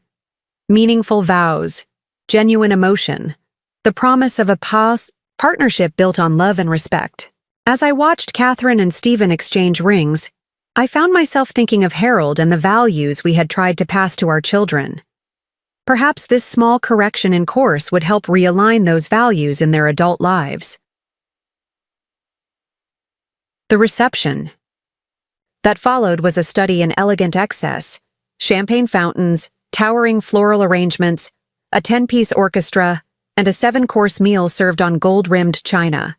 While undeniably beautiful, it felt worlds away from the homemade cake and potluck receptions that had defined celebrations throughout my life. Still, I found myself enjoying the spectacle while maintaining my internal compass about what truly mattered. Throughout the evening, I noticed a subtle shift in how people approached me. Guests who might have overlooked me in my navy dress now engaged me in conversation, asking about my background and interests. Several of Stephen's family friends commented on my remarkable elegance and natural sophistication. The governor, who did indeed make an appearance, spent several minutes discussing the literacy program I coordinated back in Springdale. More telling was the change in my children's behavior. Richard, who had been so intent on fixing my appearance, now proudly introduced me to his colleagues without any apparent concern for how I might reflect on him. Michael, who had tried to buy my transformation, kept squeezing my hand and whispering, "You look amazing, Mom," with genuine admiration rather than relief. Catherine, radiant in her bridal gown, made a point of keeping me at her side during key moments, no longer viewing me as a visual liability. When the dancing began, Stephen's father surprisingly asked for my hand during the parent dance, explaining that his wife had twisted her ankle slightly in her too high heels and needed to rest. As we moved across the floor, he leaned in conspiratorially. "I must say, Mrs. Thompson, you made quite an entrance today. Elaine hasn't stopped talking about how impressive you are." "That's very kind of her," I replied with a smile. "Between us," he continued, "all this focus on appearance gets exhausting. Elaine spent 6 months preparing for today. Special diets, treatments, even some minor work, as she calls it. And for what? So people will take flattering photos? I sometimes wonder what happened to simply celebrating a marriage." His candor surprised me, revealing cracks in the perfect facade I had assumed Stephen's family maintained effortlessly. Perhaps they too felt pressure to conform to expectations that didn't align with their deeper values. "In my experience," I offered, "the most meaningful celebrations focus more on connection than presentation. But today is certainly beautiful, and I'm grateful our families are joining together." He nodded thoughtfully. "Stephen talks about the values Catherine brings to their relationship, her commitment to service, her genuine care for patients, her authenticity. Now I see where she learned those qualities." As the evening progressed, I found moments to connect with each of my children individually. Michael found me at the dessert table, helping myself to a tiny portion of the elaborate wedding cake. "Mom," he began hesitantly, "I owe you an apology. A real one, not just the quick one at the church." "I'm listening," I said, giving him space to continue. "We were so focused on how you looked that we completely missed who you are," he admitted, the honesty in his expression reminding me of the thoughtful boy he had once been. "When you stepped out of that limousine looking absolutely regal, it hit me how ridiculous our concerns had been. You've always been beautiful, not because of clothes or styling, but because of how you move through the world with such grace and purpose." "Thank you for recognizing that," I said, touched by his sincerity.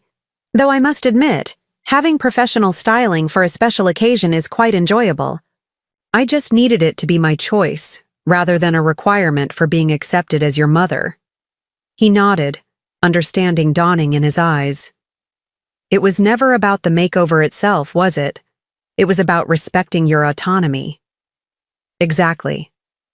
At 70, I've earned the right to determine my own presentation. Being told I wasn't acceptable as myself was deeply hurtful." "I'm so sorry, Mom," he said, and I could see he truly meant it. "I got caught up in appearances and forgot what you taught us about looking deeper." Richard sought me out during the band's break, finding me on the terrace where I had stepped out for a moment of quiet amid the celebration. "You orchestrated quite a lesson today," he said, joining me at the stone balustrade overlooking the hotel's illuminated gardens. "Did I?"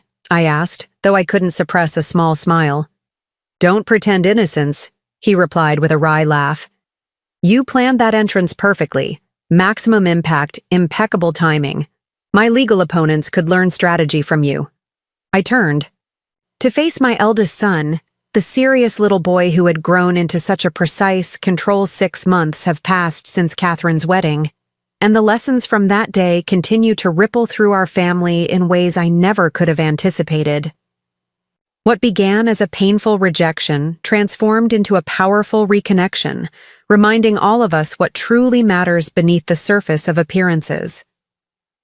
True to their word, my children visited me in Springdale 1 month after the wedding. They arrived without fanfare, no designer luggage, no carefully curated outfits, just my 3 accomplished adult children ready to spend quality time with their mother. Michael brought his gardening gloves as promised and tackled the rose bushes that had needed pruning since Harold's passing. Richard, ever the researcher, arrived with detailed notes on sustainable garden practices, and spent hours helping me implement a new composting system. Catherine planted the seedlings she had started, getting dirt under her manicured nails without a moment's hesitation.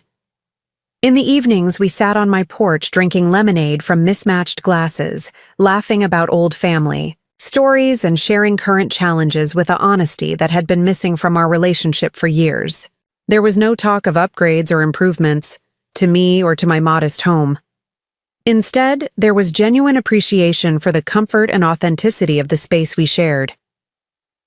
"I forgot how peaceful it is here," Catherine observed one evening as fireflies began appearing in the garden dusk. "Boston is always so performative. Everyone watching everyone else, judging appearances, maintaining status. This feels real in a way my daily life often doesn't."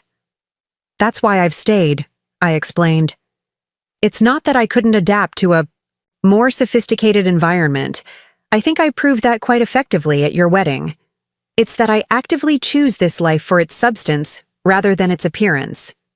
Richard nodded thoughtfully. "The irony is that in our professional worlds, appearance often becomes confused with substance. The right clothes, the right address, the right connections, they become proxies for actual worth. We started believing our own illusion. And then tried to impose it on you," Michael added, the remorse still evident in his voice. "We mistook your choice for inability, your authenticity for naivete." "It's a common error," I assured them, "especially when success comes rapidly. You begin to attribute that success to all the external trappings, rather than to the fundamental qualities that truly earned it." That weekend marked a turning point in our adult relationship, a recalibration based on mutual respect rather than the gradually increasing condescension that had characterized their attitudes toward me in recent years. They returned to their busy lives in their respective cities, but something essential had shifted. The changes manifested in different ways for each of them. Richard, always the most strategic, approached the transformation methodically. 2 weeks after his visit, he called to tell me he had established a pro bono program at his law firm specifically focused on elder rights. "The way we treated you made me realize how pervasive ageism is, even among people who consider themselves progressive and enlightened," he explained. "We're starting with cases of financial exploitation and housing discrimination, but expanding into issues of dignity and autonomy as well." When I asked what prompted this specific focus, his answer surprised me with its candor. "Honestly, Mom, I realized that if I, someone raised by you and Dad with such clear values, could slip into treating my own mother as if her appearance needed managing, then this problem runs deeper than I had recognized. The legal protections for physical and financial safety are somewhat established, but the right to dignity and respect regardless of age? That needs much more attention." Michael's transformation took a more personal direction. A month after the wedding, he called with unexpected news. He had resigned from his high-pressure investment firm. "Don't worry," he assured me quickly. "I'm not having a crisis. I've accepted a position managing investments for a foundation focused on educational access. The salary is significantly lower, but the work aligns better with what actually matters." "What prompted this change?" I asked, though I suspected I knew the answer. "When I saw you step out of that limousine, looking so regal and dignified, it hit me how completely I'd lost track of the values you and Dad instilled in us," he admitted. "I've spent the last decade measuring success in bonuses and status, treating people, including my own mother, as assets to be optimized rather than human beings to be respected. It was time for a course correction." His voice brightened as he continued. "The foundation work connects back to what Dad always believed, that education creates true opportunity. I'm using the same financial skills but for purpose rather than just profit. I feel like I've found my way back to something essential." Catherine's evolution emerged more gradually, but perhaps most profoundly. After returning to Boston, she continued her work in hospital administration, but began approaching it differently. Our weekly phone calls, which had once been filled with status updates about important people in her social circle, now focused on the patients and staff she was working to support. 3 months after the wedding, she called with excitement in her voice. "Mom, I've been approved to launch a new program at the hospital, a dignity initiative for elderly patients." "Tell me more," I encouraged, hearing the passion in her voice that had been missing for so long. "It started when I realized how we had treated you before the wedding, as if your appearance was more important than your personhood. It made me think about how older patients are often treated the same way in healthcare settings, managed and processed rather than respected, as individuals with lifetime of wisdom and agency." She explained that the program would train staff to engage with elderly patients more respectfully, involve them meaningfully in treatment decisions, and honor their autonomy rather than defaulting to what was most efficient for the system or what adult children demanded. "We're starting with simple changes, never discussing patients as if they aren't present in the room, creating more elder-friendly spaces that don't infantilize, ensuring that appearance-based assumptions don't affect treatment recommendations. But we have bigger plans for systemic improvements." The pride in her voice reminded me of the idealistic young woman who had once wanted to change healthcare from within, a version of Catherine that had been temporarily obscured by her focus on status and connections, but had never completely disappeared. My own life returned to its comfortable rhythms after the wedding excitement faded. Literacy tutoring, community garden coordination, book club meetings with friends who valued substance over appearance. The elegant midnight blue dress hung in my closet, a reminder that I could navigate different worlds on my own terms when occasions warranted. The photograph my children had sent remained on my mantel, not as a monument to vanity, but as a testament to standing up for one's dignity with grace rather than bitterness. 4 months after the wedding, I received an unexpected email from Elaine, Catherine's mother-in-law. Her message surprised me with its candor. "Dear Vivian, I've been meaning to write to you since Catherine and Stephen's wedding, but wanted to collect my thoughts properly first. Your entrance that day was masterful, not just because you looked absolutely stunning, which you did, but because of the powerful statement it made. Without saying a word, you demonstrated that presentability has nothing to do with conforming to others' expectations and everything to do with self-respect and authenticity. I must confess something. The minor procedures I underwent before the wedding left me with complications I'm still addressing. The relentless focus on appearance in our social circle has physical costs that we rarely acknowledge, not to mention the psychological toll of never feeling quite adequate as we naturally age. Watching you radiate such natural confidence and dignity has sparked some serious reflection about the values I've prioritized and passed to Stephen. If you're open to it, I'd love to visit Springdale sometime. I suspect I have much to learn from your approach to a life well lived, with admiration and respect. Elaine." The message touched me deeply, not because I had won some unspoken competition, but because it suggested that my small act of resistance might have broader ripple effects beyond my immediate family.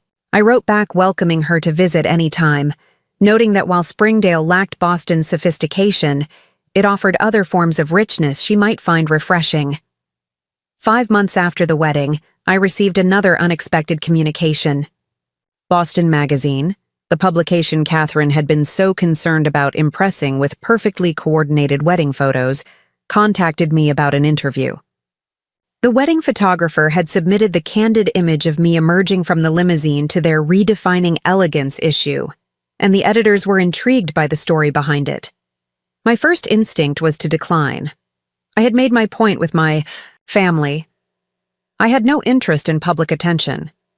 But when the editor explained the issue would focus on authenticity, autonomy, and challenging conventional beauty standards for women over 60, I reconsidered. "This isn't about fashion," she assured me. "It's about women redefining appearance standards on their own terms rather than conforming to expectations. Exactly what you demonstrated so powerfully at your daughter's wedding." After discussing it with my children, who enthusiastically supported the idea and Mabel, who practically insisted I do it, I agreed to a simple interview and photo shoot, with specific conditions. The photographs would be taken in my garden, in my everyday environment. While one image could feature the midnight blue dress from the wedding, the others would show me as I actually lived, in my gardening clothes, working with my literacy, students, gathering with my community friends. We want to capture the real you, the photographer assured me when he arrived in Springdale. The elegant wedding moment was striking precisely because it was an authentic choice, made from a position of strength, not a surrender to external pressure. The resulting article, titled "The Dignity Declaration," used my experience as a starting point for a broader discussion about ageism, appearance standards, and the right of older women to define themselves on their own terms. My story was featured alongside those of other women who had similarly resisted diminishment. A federal judge who refused to dye her gray hair despite courtroom prejudice, a TV news anchor who fought against being replaced as she aged, a grandmother who became a fitness instructor in her 70s while rejecting anti-aging messaging. What touched me most was the response from readers. Emails and letters poured in from women across the country describing their own experiences of being judged for their appearance as they aged, often by well-meaning family members who claimed to have their best interests at heart. "Your limousine entrance was spectacular," one woman wrote, "but your real power came from recognizing the underlying issue, that autonomy and dignity matter at every age. Your story gave me courage to have difficult conversations with my own children about how their helpful suggestions were actually undermining my self-worth." 6 months to the day after Catherine's wedding, my children gathered in Springdale. Again, this time with their spouses and my grandchildren as well. The occasion was ostensibly my 71st birthday, but it felt like something more significant. A reaffirmation of family bonds based on deeper values than the superficial concerns that had temporarily divided us. Catherine brought a special gift, a leather-bound album containing photographs from her wedding day. Unlike traditional wedding albums focused primarily on the bride and groom, this one was organized around moments of genuine connection between family members. The opening image was the one that now stood on my mantle, me emerging from the limousine with quiet dignity.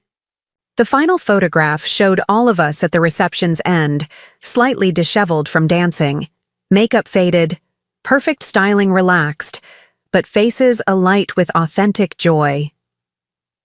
"The wedding planner would hate this picture," Catherine laughed as we looked at it together. "Everyone's too rumpled to be presentable by her standards, but it's my favorite because it shows us as we really are. Imperfect, but connected." "That connection is what matters," I agreed. "The perfectly styled photos might look better in frames, but they don't capture the genuine moments that make life meaningful." Richard cleared his throat, always slightly uncomfortable with emotional moments. "We have something to tell you, Mom," he began formally. "The three of us have been talking, and we've made a decision we want to share with you." For a brief moment I tensed, an echo of past interventions where they had made decisions about what was best for me without true consultation. But Richard's next words dispelled that concern entirely. "We want to establish a foundation in your and Dad's names," he explained. "The Thompson Family Foundation for Dignity and Education, combining Dad's commitment to educational access with the powerful lessons about dignity and autonomy that you've taught us, particularly this past year." Michael, ever the financial expert, outlined how they had each committed significant personal funds as an endowment. "The foundation will support 2 primary initiatives: educational opportunities for under-resourced communities and programs, promoting dignity and autonomy for seniors. We want you to serve as the foundation's guiding voice," Catherine added, "not just as a figurehead, but as the moral compass ensuring we stay true to these values. Your experiences, both as an educator and as someone who stood up for her dignity so powerfully, make you uniquely qualified for this role." I was momentarily speechless, touched by both the gesture itself and the profound shift it represented in how my children perceived me. Not as someone to be managed or improved, but as a source of wisdom worth institutionalizing for broader impact. "I would be honored," I said finally. "Though I hope you understand that my involvement will come with straightforward opinions and occasional uncomfortable truths. I've moved beyond the age of diplomatic filtering." They laughed, a genuine sound of appreciation rather than condescension. "That's exactly why we need you," Richard acknowledged, "to keep us honest when we start slipping back into valuing appearance over substance." That evening, as my family gathered around the patio table for a birthday dinner featuring vegetables from the garden we had tended together, I looked at the faces illuminated by string lights in the gathering dusk. My children, accomplished professionals who had temporarily lost their way but found it again. Their spouses, who seemed to be viewing our family dynamic with new appreciation. My grandchildren, absorbing the subtle lesson that worth comes from character rather than packaging.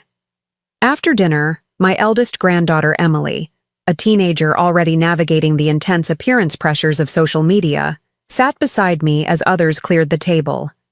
"Grandma," she said hesitantly, "can I ask you something personal?" "Of course, dear."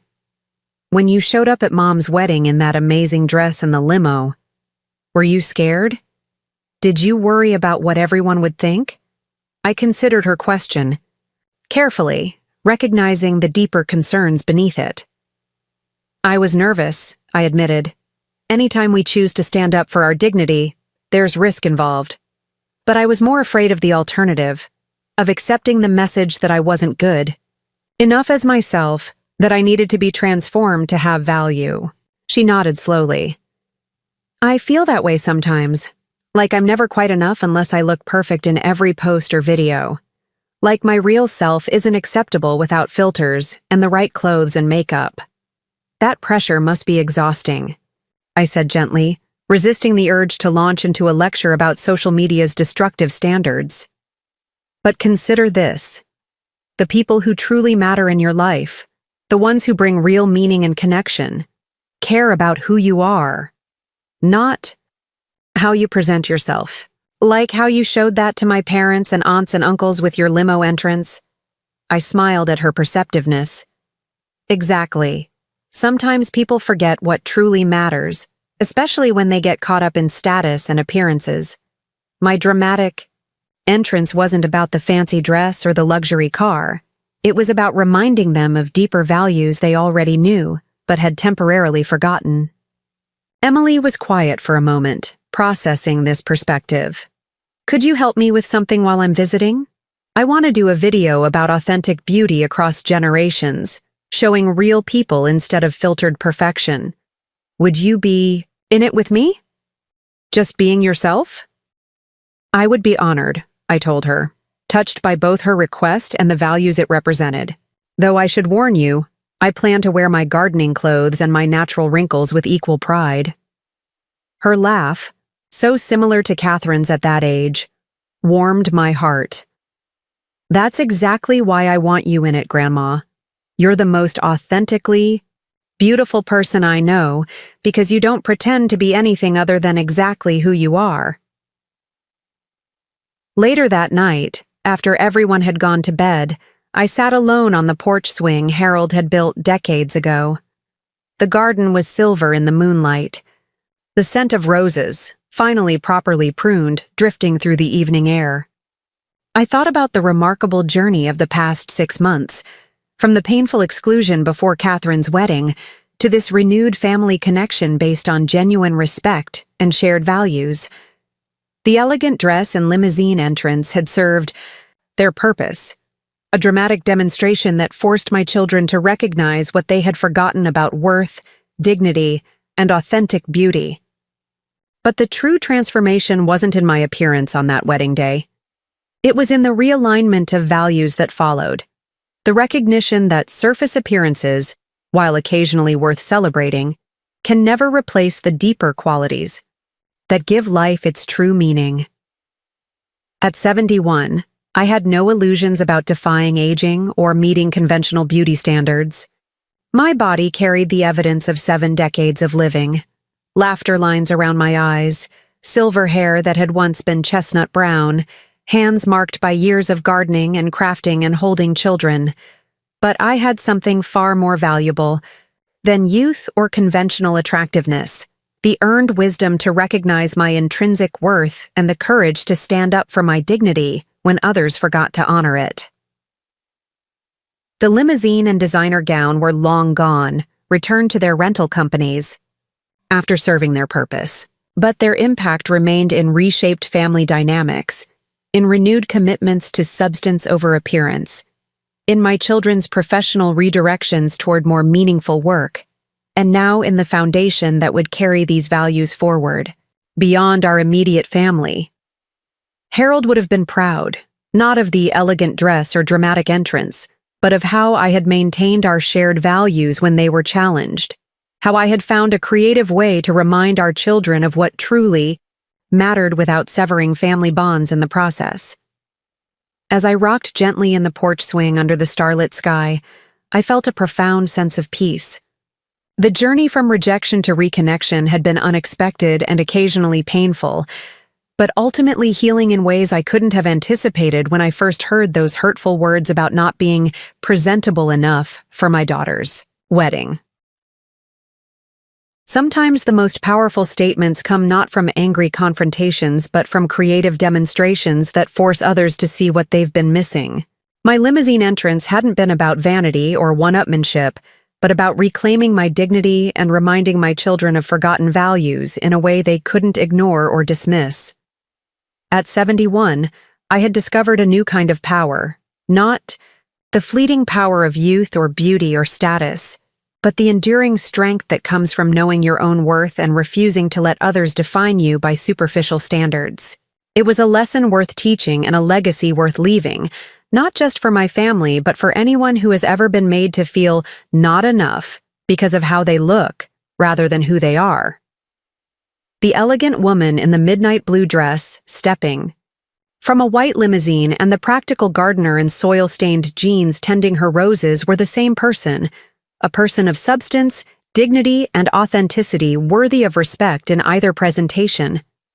By embracing both aspects of myself on my own terms, I had reclaimed my full identity and reminded my children of values they had temporarily forgotten, but never truly lost. As I finally headed inside to bed, I passed the photograph on my mantle, the image of my dramatic wedding entrance that had sparked such transformation in our family. In the moonlight streaming through the window, I could just make out my expression in that captured moment. Not smug or confrontational, but serene and self-possessed, radiating the quiet confidence that comes from standing firmly in your own truth.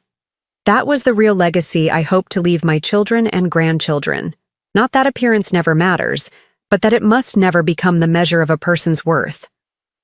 That sometimes the most profound teaching comes through actions rather than words. That at any age, dignity is worth defending with creativity, grace, and unwavering certainty in your own value. The limousine had long since driven away, but the lesson it delivered remained, reminding all of us that true beauty emerges not from perfection or conformity, but from authenticity, purpose, and the courage to be exactly who you are in a world that too often suggests you should be something else. And that, I reflected as I drifted toward sleep, was worth far more than being merely presentable by someone else's standards.